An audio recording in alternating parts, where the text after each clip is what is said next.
Welcome to How to Split a Toaster, a divorce podcast about saving your relationships from True Story FM. Today, how to be a parent and a feminist toaster.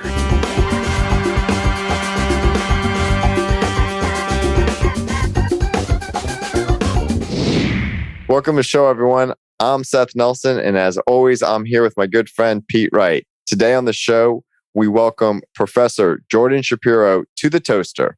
Jordan is a professor at Temple University, a senior fellow for the Joan Gans Cooney Center at Sesame Workshop, and a non-resident fellow in the Center for Universal Education at the Brookings Institution.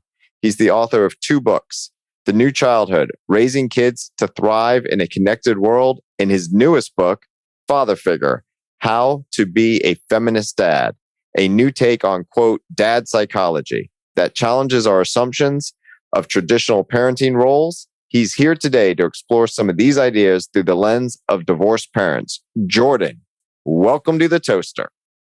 Thank you so much. It's great to be here. Although I'm not, we're in the age of Zoom, so I'm not anywhere. I'm home in Philadelphia. You might hear thunder behind me, but I'd suggest that what the listeners should do if they hear the thunder is imagine like I'm either in heaven or like that scene in like Lord of the Rings where it's just constant, thunder and lightning behind me. Yeah, it'll be really mythical. Imagine me like a Totally. mythical If you could time wizard. the most important things you say to the thunder, that would be amazing. Let's see if we can nail that. Look, I'll do my best.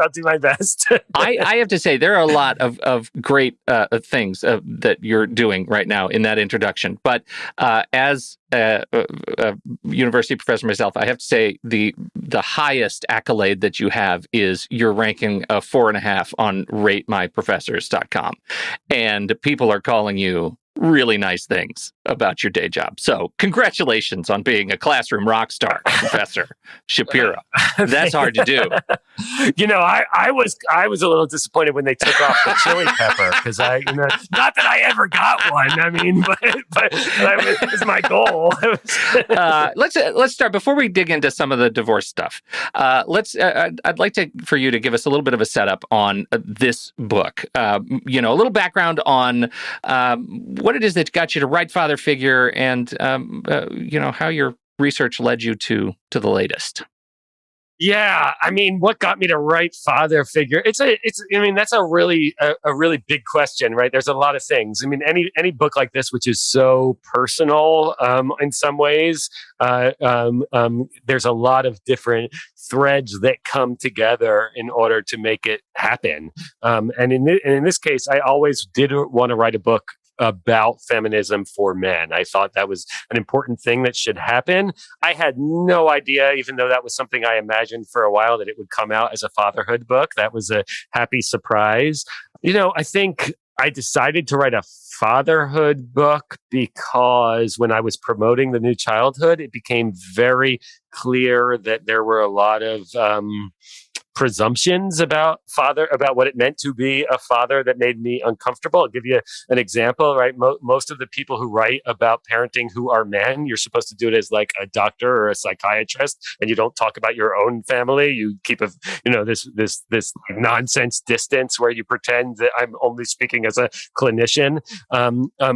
Where mothering books, if it's by a mother, it's sort of the expectation is that it's going to be memoir mixed with research. So once I realized, let's just jump right into stereotypes and what we think people should be doing, right? Yeah, absolutely. And so I didn't like it.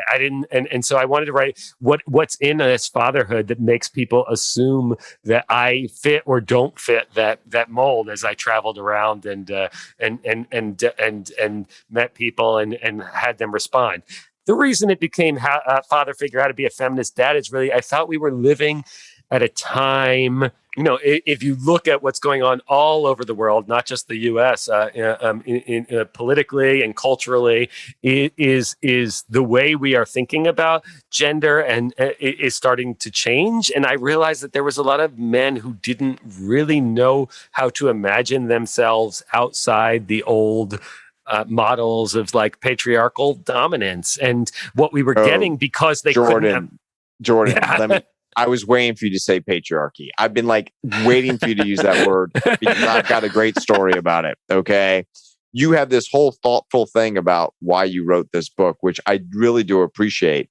But as you may know, when kids these days get their wisdom teeth pulled, they video themselves when they're coming out from the anesthesia because it's hilarious. And they post them on whatever social media that they're using. So this is a thing where the friends in high school will say, hey, are you going to videotape yourself or have your parent videotape yourself? And it's hilarious. Why am I mentioning this? Because I'm waiting to find out.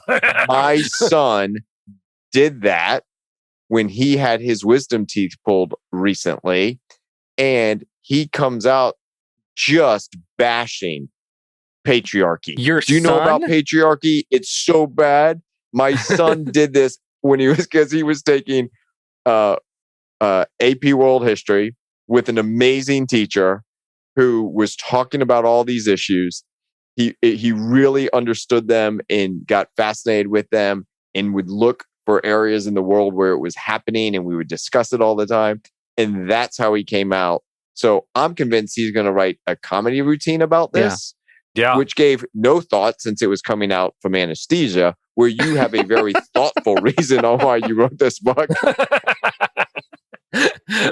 Yeah, but basically I wrote the book because I thought we all needed anesthesia while we dealt with patriarchy because it's so painful. How's that? That's right? kind of what it feels like. Yeah, like you could have written the book in 1972, but nobody would have read it. Like that's that I think is there's some fascinating things in there. First of all, I think you're right. The book is absolutely of its time, and it challenges a lot of things. I think. And I'm only going to speak for me, but Seth, feel free to jump in. Don't let me be out here on this limb alone. Thanks. What really hit me is about the masks that we wear. I want to talk a little bit about the masks because that leads to some of my thoughts on the separation process. This idea that we put these masks on and for me they feel very much like an armor, right? They're protective. They're this thing that I get to be without having to be judged at my very core.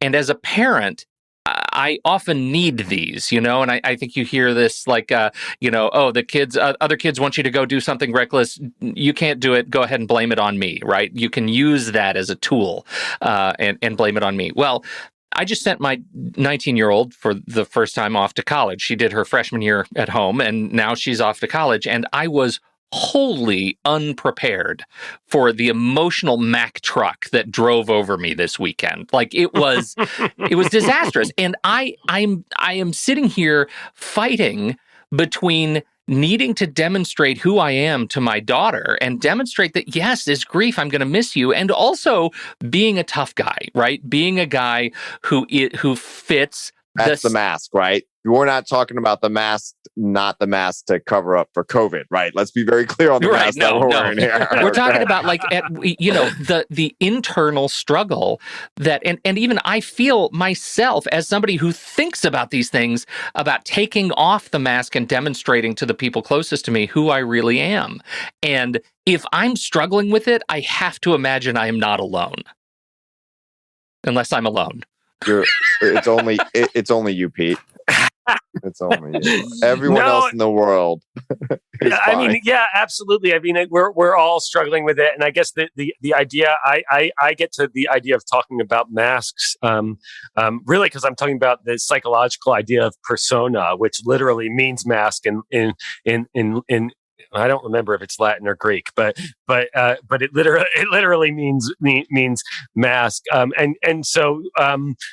I like the armor example you gave. I mean, that's sort of a great one because if you read, say, the Iliad, what you see is that every time a warrior beats another warrior, they take their armor and they wear it as if like, I've taken your identity. I haven't just beaten you. I have to now show up as you. I incorporate a part of you into me and I perform that, right? So when you're talking about it in terms of gender, this is a pretty normal thing. It comes from Judith Butler, this idea that gender is performed, right? We learn all these things that we're supposed to do. We learn the things that are associated with manliness, like tough tough man, right? And then we perform them regularly to show that we are that identity. And so that's what I'm talking about. But it's not only bad things that are masks. I mean, a lot of people will go, I want to show the real me. I don't know that it's possible to not be performing something, right? Because even, you could go to a weekend masculinity retreat or spiritual retreat or yoga retreat and you're going to have this whole thing where you then have to like wear the mask of authenticity, where you have to like prove to everyone that you're authentic. I'm so pure. I was talking to my cousin who's PhD in communication. She says, we're always performing. That is what communication is at its essence, is a performance, whether it's for ourselves or others. So absolutely. And it's just, what role are you playing? Well, and that's what I'm getting at is learning, right? That practice skill of learning when I'm performing to stereotype or performing for communication. Yeah, so there's two different. I mean, there's probably more than two, but the two primary ways of talking about this in either sociology or psychology are either that we are only our performance, right? So that our entire identity is just a combination of lots of performances and the feedback we receive from those performances in a sort of loop where I decide who I am in a combination of I try an improv and I see how the audience responds. And if I like it, that becomes a bit I do over and over and over again. And there's nothing but performance. And then there's another side which believes there's some kind of essential, unique, authentic self. And we use the performance to both express what that is and also to hide part of it, right? So it's both armor that protects us from getting too vulnerable, but it's also the way we do authentically express who we are. I don't know that I have the answer for which one of those they are, and I don't think it makes really, to me, when I was writing Father Figure, it didn't make any difference, right? To me, both of them are the same. We don't have to solve that problem right now, but in either case, we have to acknowledge that a great deal of what we do is a choice, conscious or unconscious, but a choice to be certain ways and not something essential. And that's what I'm trying to express. Let's talk about that for a moment. Like, this kind of works both ways though, right? Like, you have a couple that are married and have taken on certain responsibilities in the household, including raising children. Mm-hmm. Now, then they split up. And now that child is going back and forth.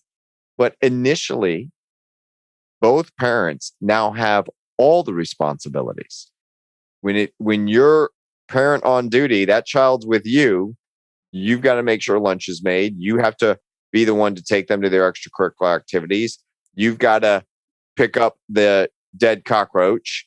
You've got to make sure they get to bed on time and do all the child rearing when they're with you, and still maintain your role as a parent. And if you are a guy, and I'm going to use the stereotypes that Pete and I work hard to avoid, but this is the conversation we're having today, and you've never learned how to do your daughter's hair into pigtails, you're learning, right?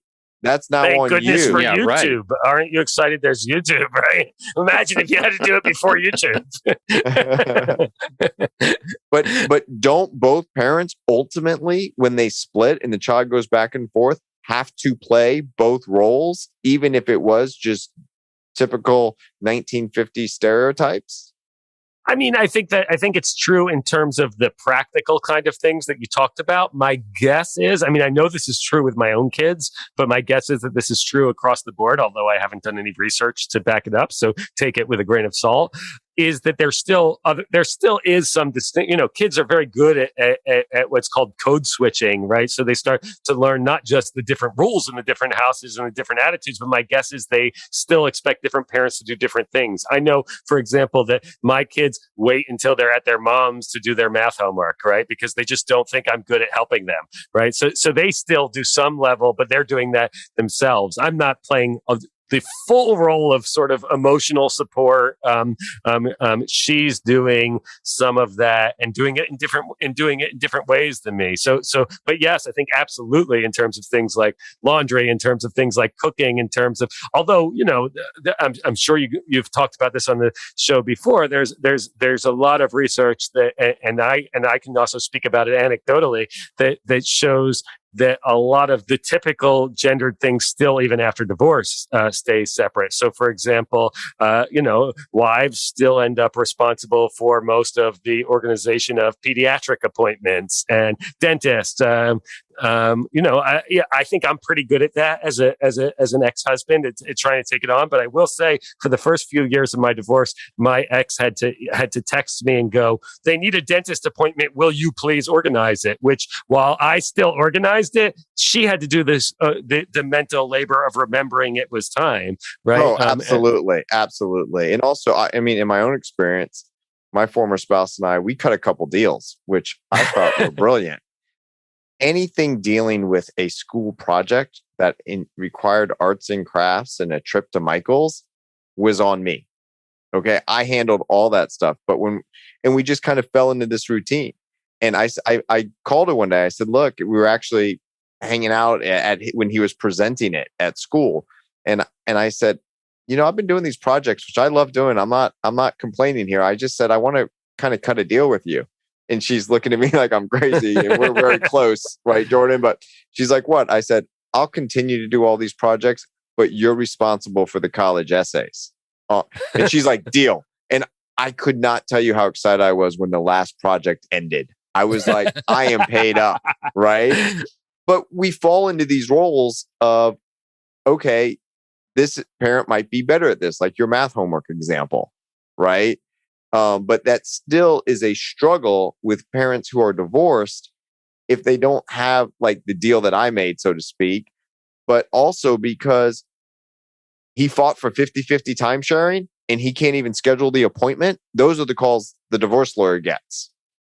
Well, it sounds like you handled this in a perfect example of how it should go down, which is a way that you really acknowledge the value of all the things. I mean, the trouble isn't so much that one parent ends up responsible for it. It's when when the value is not acknowledged, right? So when someone when the doctor's appointment being a great example, when you just sort of forget that that's work, right? Driving to the doctor is work and you expect someone's going to do it and that it takes time. And as long as you're forthright, I mean, I wouldn't care if we still had, just back to the gender thing, because that's what father figure is about. I wouldn't care if things were still like mom did all the laundry and the kid had to take it, as long as that was acknowledged as a thing of value that was balanced and not just something that is expected and therefore not. And the takeaway on that is say thank you. Yeah. Well, say thank you and do your part. Right. If they do all of one thing, you got to do all of one thing also.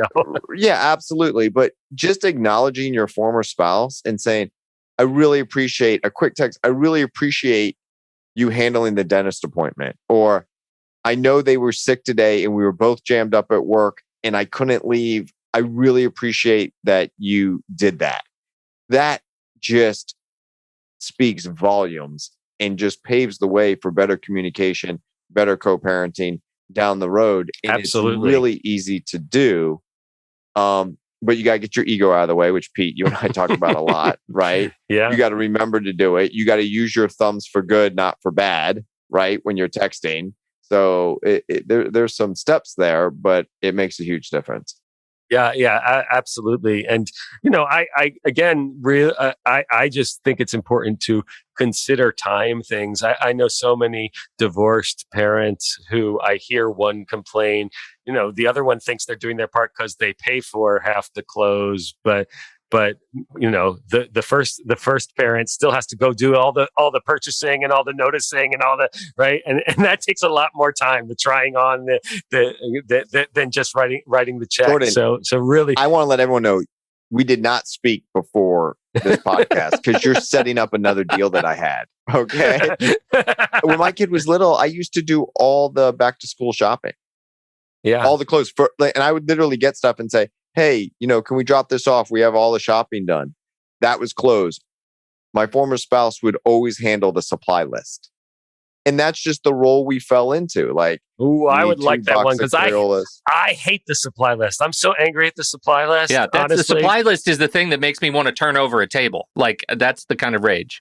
I stopped the supply list this year, and what I did instead was, and this it speaks to my privilege, but I have 4 kids in the house because I have my new spouse's kids as well as my 2, and I just decided to set up a supply closet like an office building. I was like, I'm going to go buy a case of notebooks, a case of composition pads, a bunch of pens. I put them in the closet, and I told the kids, take what you want, because I don't believe those teachers' lists. I think they sit down and then they don't use half of them. So I'm like, anything you need, you go in the that's closet. That's what teachers have time to do. Let's come up with a fake list of supplies to piss Jordan off. No, I don't think they come up. I think it's because they're so overworked. I'm not trying to pick on teachers here. I think they sit down the week before and they're like, let me quickly come up with a list of supplies of everything. And I think there's things on those supplies. Like, I have this idea about doing a collage project. So I'm going to get all the supplies, and then they try it. The kids don't like it. So instead, I'm like, I'm going to just have this closet. You guys take what you need. If you need something that's not in the closet, let me know. I'll get it. But we're not going down that list and buying it. Plus, I like the idea that they can like reimagine work habits. Like, if they decide they want to like not use composition books and use spiral notebooks, they could just stop halfway through they're not like tied to whatever to the binder. They don't even have trapper keepers these days. So like binders are not, like, they're missing out. And Pete, it turns out that Jordan started Staples. Okay. I was just wondering, when all 4 kids are gone, do you just start pricing everything in that closet and let the neighbors come by? Like, it just starts shopping your stuff out? God, I'm telling you, I spent less money this year because I did it that way. Yeah. Because you could buy a notebook they're like 50 cents if you buy a case. But if I have to go and be like, everyone needs 3 notebooks that each have 3 subjects, and then they need a folder with 3, and then I ask the kids, they're like, we never used any of that. Right. Well, this gets to allow me to pivot from our Office Depot discourse here. I want to talk more about the. Don't even get me started on graphing calculators, right? I don't even. $250 calculator to do things you can do on your phone. This has been a surprisingly triggering conversation so far. I'm very excited about it. I want to talk about the act of divorce and what it triggers in both people, because you're talking about what the roles that you fall into. I mean, I do all the laundry in our house because my wife is objectively bad at it, but I don't go grocery shopping. It's torture. I can't stand it. She loves it. So again, roles. I think she's fake. I think she's faking. I mean, I don't see how you could be bad at laundry. It's like you put it in, you press a button. Don't right now, Jordan. Don't. I think the color is fading from my face. Don't even with this. Yes. Look, I feel like, I was thinking about it as I was looking through this joke. Does she turn your underwear pink or something? Or is it just like... See, I'm trying to be quiet here, He's Jordan. Bringing up Seth. Why is he trolling me like this, Seth? I know. I'm going to defend you right now, Pete. When I was married, I did all the laundry. And my former spouse would even say, I do a better job because the way I would fold it, and I was I'm Marie Kondo the hell out of my laundry. But here's the deal. It's folded perfect. Here's the deal. She would walk by on a Saturday and say, what are you doing? And she's doing all these chores around the house. I said, I'm doing laundry. And she's like, you're watching the college football game. I said, in the dryer, another one in the washer. I'm about to fold. She's like, laundry is a scam. You picked being good at a scam chore. Wait a minute. Like, you are not defending me right now. Would you stop being on my side? No, I know. I started out like I was I started out, right. But it's such a truth. It's so true. It's multitasking. That's all you say. Same thing. I'm doing 2 chores right now. Watching the football game and laundry. And I'm staying out of your way. That's like a third one. I want to talk about the triggering roles, though, because I started thinking about this idea of like what would come of me if I were separated, and I have to imagine I would put on the mask of armor around things like grocery shopping. It would trigger some. I can just feel it in myself that it would trigger some new behavior, whatever you want to call it. I was laughing when I was reading an interview with you talking about alphas, Jordan. I was like, if you look around the room and you don't see the alpha, does that mean you're it? Like, can you do that? Okay. Like, I know that's a joke, but it's one of those stereotypes that needs questioning. And when you separate, does that how does that trigger the change in behavior that you would have? And I think that's interesting for both perspectives, both from Seth, from your perspective being an attorney and the calls you get, and Jordan, from this idea of what you are trying to manifest for your kids as the new separated dad. What are the new stereotypes you got to look out for, like taking on naturally, that you might not even be thinking about? Yeah, I mean that's such a You're welcome. question. Well, I have a dear friend who's he's divorced, and we talk about this show all the time because he's super curious about what we're doing here. And he called me not long ago, and he said, I just spent like $800 on Christmas gifts for next Christmas. And it was only after they started arriving from Amazon that I realized I've fallen into a trap. I've fallen into my own worst divorce stereotype trap. And I'm trying to buy allegiance from my kids because I don't know how else to do it. That's the impetus for this question, right? It's the unconsciousness. Yeah. I mean, that, first of all, I like that example is really making me think, because I actually had the opposite problem when I was first divorced, which was I wanted to buy things for my kids, and then also, because of what I do for a living, I have a lot of access to travel. I get invited to things that other people are paying for all the time, and I was like terrified that my ex would think I was trying to buy their allegiance when like it wasn't even my goal. I was just like, I have these things, I have the ability to give this to my kids. I want to, right? I wasn't trying to. I've got a school supply closet. What do you have? Exactly. Yeah, I have a school supply.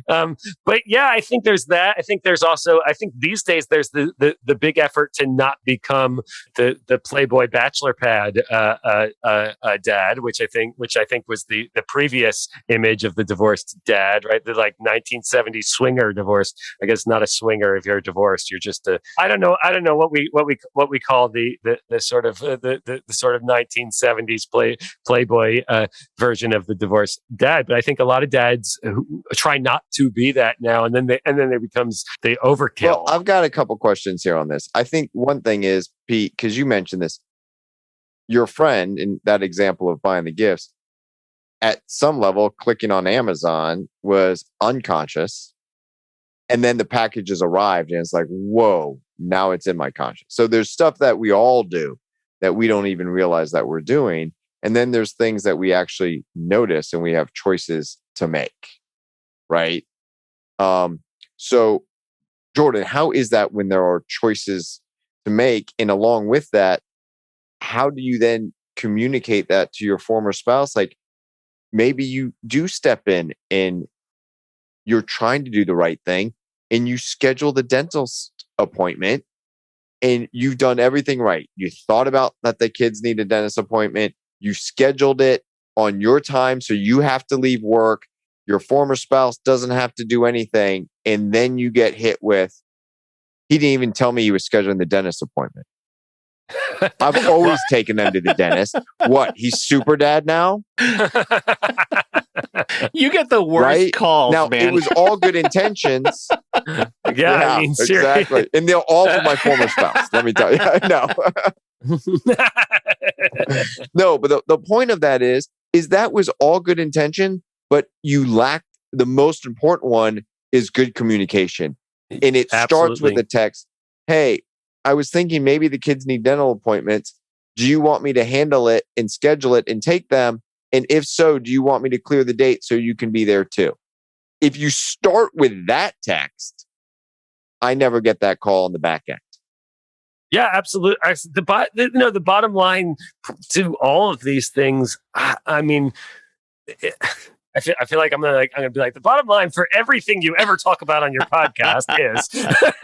Well, let us know. We've been trying to figure that out. No, the bottom line is, like, if you're divorced and you have kids, you are stuck with your ex forever. You are in a relationship with that ex forever. And the best thing you can do is to treat each other with as much respect and dignity you can so that it's a happy relationship. Like that, to me, that's the bottom line. I get along great with my ex. Yeah, we have these moments where I do something and she says, hey, that's terrible, or why are you doing it that way? Or yeah, and I go, all right, let me think about it. I'm sorry. Like, I want to get along. I'm going to be stuck with you for a really long time. Thank God it's not in the same house anymore. It's only through text message, but it's forever, right?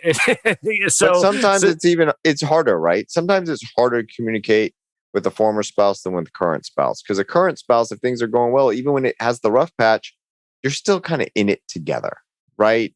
And I think people lose sight that when you're raising a kid, whether you're in the same house or not, you're still in it together. Exactly. Right? It doesn't feel that way. People don't necessarily behave or act that way. And we take on different roles, and we have trying to be a feminist dad. And I want you to explain what that actually means to people, because we haven't even touched on that. But we're having so much fun. It's fine. Right. No, I'll give you. How about the selfish answer? The selfish answer? I approach my ex in all of these kinds of communication questions with the mindset that I am always going to say yes if I can. Right. Unless I can't, I say yes. If she wants to change our custody schedule because she wants to, I say yes, unless there's something in the way, because I want her to say yes to me whenever I ask. So it might take 1,000 times. And it might take but I always get that whenever I always say yes, yes, yes. These are the calls I get, Pete. I always say yes, yes, yes. And then I ask for one thing and they say no. Yeah. Right? Well, yeah, you still say yes. Just keep, I don't know. I this is one thing I see divorced parents fighting about, like it's got to be exactly 9 a.m. when we do the trade-off with kids, because that's what it, I'm like, how are, just say yes. Yes clears the runway. Jordan, I work long and hard to negotiate and draft the 9 a.m. pickup drop off. I know you do. I know you do. What the fuck, dude? What are you doing now? Okay, you should. You want to bash. You want to bash. I'll give you about a laundry. new one that'll take you a few extra hours. I'll give you a new one that'll take you a few extra hours that you can bill for. Okay, which is hit the lawyer joke on all we do is bill hours. Here we go. Yeah, no, as we publish a free podcast. Yeah, exactly. That's it. exactly. No, but I think you should. I think that you should. You should put $1 on. You should put $1 amount on transportation hours, so that you start to say, and it should be even at the end. And if it's not, the spouse owes the other spouse. Like, when I think about how many people who are driving to, as we said, doctor's appointments, as if that extra hour back and forth is not part of your day. If it's going to be even, let it be even. I think we should. Sports practices. Oh my gosh, team sports. For crying out loud. Sports practices, maybe not sleepovers at friends' houses, because those are kind of optional. But yeah, absolutely. Great. This is great. You? More stuff to draft and argue about. You're welcome, Seth. Do we use the IRS rate for mileage? Is that what we're doing? Yeah, I'm all for that. I'm all for it. I'm for that, because actually, and this gets back to the gender thing. We know that in most cases, more of that transportation ends up with the woman, on average, and it doesn't get compensated, it doesn't get considered, and it doesn't get valued. And while I'm sure that's still true in my marriage, even while I'm thinking about these things, my ex marriage, my former marriage, even while I'm thinking about all these things all the time. And so I do think there's a level of fairness that has to exist. Yeah, but in there. you're just opening up a can of worms, because here's what I would share with people.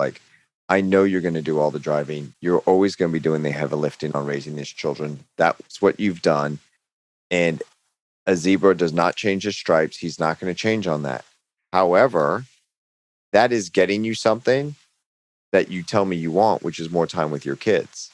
And I know it's a pain to do all the driving, but that's quality time in the car, which is one. I think the best time in a car is when the kids are there with their friends, because they forget that you're in the car driving. They think it's just going by itself, and you learn a lot of stuff about your kids, right? The other thing about that is right when you make that an issue, then let's just take your hypothetical. Yeah, you got to pay for her to do the driving. Now he's going to do the driving, but he doesn't really want to spend time with the kids then. So now what's that conflict like? So I think you're opening a can of worms there. I'm just battling back because these are the things that I see on a daily basis because, Pete, I'm not a professor in the ivory tower. But no, let me just say this. This is important because I think it goes back to you just made the case for what Jordan said, which is yes, clears the runways, right? Yes, I'm going to do all of these things. Yes, and as a result, I might get more time in the car, driving around with my kids. Yes, I might that's a real thing to take away from this. When you feel like you're wearing the mask or the armor of conflict, when you're gearing up for battle over some argument, how important is it to just stop, to breathe, and reflect on the value of the fight, ultimately, when really you just have to get them to swim team? Yeah, absolutely. You remind me years ago. I wrote a little book. It's now out of print. That was like a video game. It was called A Video Game Guide to Maximum Euphoric Bliss, something like that. And right off the tongue. Yeah, you wonder why it's out of print. And one of the chapters was called "The Game You Play is the Game that Plays You Back," and that's where I was thinking, if you go in to play Mortal Kombat, you're gonna feel like you're in a fist fight, right? Like if you go, so pick what game you want to play because that's the spirit land you're gonna live in. So we're getting close to wrapping up here, and to Seth's point, we haven't let you talk about the feminist dad angle. You wanna give us the Pressy? I know. Well, it's sort of weird, right? I'm excited to talk about the feminist dad angle in a podcast that's all about divorce because so often divorce is like the opposite, right? Like we see it as the fight between husband and wife. So how do you convince a divorced dad to go, hey, I need to think about gender dynamics in general? I don't know. I don't have the answer. No, I mean, I think to the yes clears the runway. There's a really important. One of my favorite parts of father figure is when I write about something that I call narcissistic patriarchal authority, and it's this idea that we can only imagine our own story, right? That we only, that we all think we're Luke Skywalker, that we all think we're the hero in the story we're living through, which we are. Of course, we're the protagonist in our own story, but we forget that all the other people around us are also the protagonist in their own stories, which means in their stories, we might be the evil villain and we might be the mentor and we might be the princess and we might be the troll beneath the footbridge, right? Like we are all those things at the same time to somebody else. And I would guess 100, maybe 99%, 100%. I don't know. This is a pure speculative number, so it's not even a real quantifiable thing. But my guess is that so many fights between spouses, between ex-spouses, between parents and children, they all come because you're pissed off that they're interrupting the story in which you imagined yourself as the hero, right? So if we get to divorce, we're still pissed off that you're calling me a bad husband because I did everything I could to be a good husband, right? Well, guess what? You can't control what part you play in another person's story. We're all just living in these colliding myths and these colliding fairy tales, and we're always upset to discover that it's not, that we're not what we thought we were. And in fact, we refuse to discover that we're not what we thought we were. That's when we put our foot down and go, "You're wrong." But instead, I'm in the world where I go. Sometimes I have to go, all right, so I guess I'm the villain right now. How do I fix this? Right? Right? And not be upset to discover I'm not the hero. Oh, I love that metaphor so much. Like as you're going through your divorce, you stop and think, who am I in your story right now? Like, who am I in the story of my attorney right now? Like, am I, best client ever. He always thinks he's Yoda. And and I don't mean like once you find out, be upset about it or try to change it. Just go, so what does that mean right now? Because often we're just angry, because if we discover we're the Yoda, we might be like, but I don't want to be the Yoda. I want it to be the hero. And then we start screaming, where instead we go, okay, I'm the Yoda. So how do I do this with ethics? How do I do this with kindness? How do I do this in a way that's true to myself? That's lovely. How do I pick the right mask for the moment, right? Instead of the mask I wish I could wear. That's a great metaphor. I love the metaphor, and you just described the source of conflict, right? Isn't that the source of conflict when you're wearing the mask you wish you could wear in a situation where you should be wearing Yoda? Yeah. Yeah. Well, I mean, maybe you should be wearing Yoda in every situation. Probably. That's a bad example. Probably Yoda every I'm pretty situation. Sure he wins. Yeah, right. And then you're going to be talking backwards the whole time, and that just gets annoying. The transcriptionist has real problems with that in court, so maybe not. Seth, I'm disappointed that you couldn't make that comment in Yoda syntax. Try again. Well, I didn't want to like show Pete up because he's the movie buff. So triggering for me. I was being kind. Okay. This is great stuff. I feel like we could talk for probably 2 or 3 more hours. Professor Shapiro, you're aces. Thank you for coming to hang out with us. You want to just plug the book? We've been talking about the book. It's available everywhere. You did the audiobook, right? I mean, am I get all that right? Yeah. The book is called Father Figure, How to Be a Feminist Dad. The easiest way to find it is to go to feministdadbook.com, feministdadbook.com. I think you have to say things 3 times for people to remember. So, yeah. Yeah, so feministdadbook.com. That's the 3rd time. One more just in case. Feminist. Do you remember when we used to have answering machines and you had to like say the number like 5 times, so like very slow? Those were the days. Feminist Dad Book. I already screwed it up. Feministdadbook.com. Anyway, Wait a minute. I'm just a little confused though. You don't still have an answering machine? I don't even use voicemail. You call my phone. Seriously, you call my phone. The voicemail is like, listen, you could text me. You can hit me up on TikTok. You can talk to me on Instagram, Twitter, but don't leave a message because I'm not listening to it. I will never listen to it. Yeah. That's mine too. It says, I love you. Please text me. Yeah. It's just, I never liked it to begin with. The little, remember we had actual tapes. Yeah. Oh, the tapes. Yeah. Oh. Yeah. All right. Feministdadbook.com. Yeah. Take his class. If you're a student at Temple, take his class. Yes. I mean, I don't know if you can. It fills up pretty quickly. Did you see that? That was a professorial mic drop right there that just happened. In case you didn't catch that, that's what just happened. And it was dope. Wait, what did you say my rating? What did you say my rating was? 4.5 stars out of 5. And I think the top one is you're the GOAT. The greatest of all time. I didn't know what that was. I had to ask my kids. I was like, what does that mean? Is that an insult? Awesome. Right. Yeah. And it turns out the reason why he wasn't 5 because he's not humble, right? Yeah. No, I'll tell you the truth. I was 5 for a long time, and here's what happened. I started to read them. I haven't read them in a long time, so I'm gonna look at them after we're done recording this. But I started to read them, and all of them were like, this class is so easy. I barely had to do it. And I was like, that's not good. So I start to fall. So I toughened up a little bit. I toughened up a little bit because I didn't like it.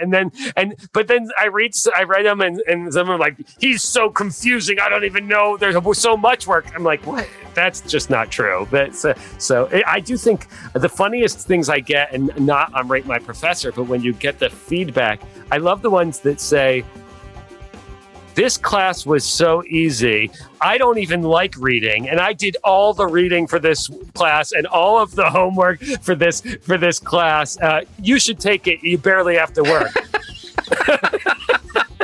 I'm like, but that's why we know that none of those ratings tell you anything. That's right. Because students equate easy with good, and not good learning with good. Well, and if you're not careful, then you end up doing all the reading, and you end up being an attorney like Seth. Yeah, you didn't even want to be an attorney.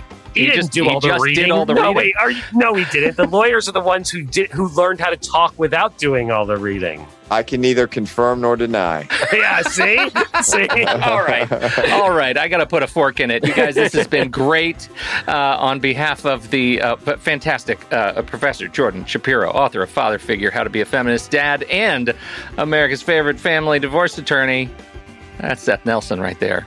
I'm Pete Wright. We'll catch you next time right here on How to Split a Toaster, a divorce podcast about saving your relationships.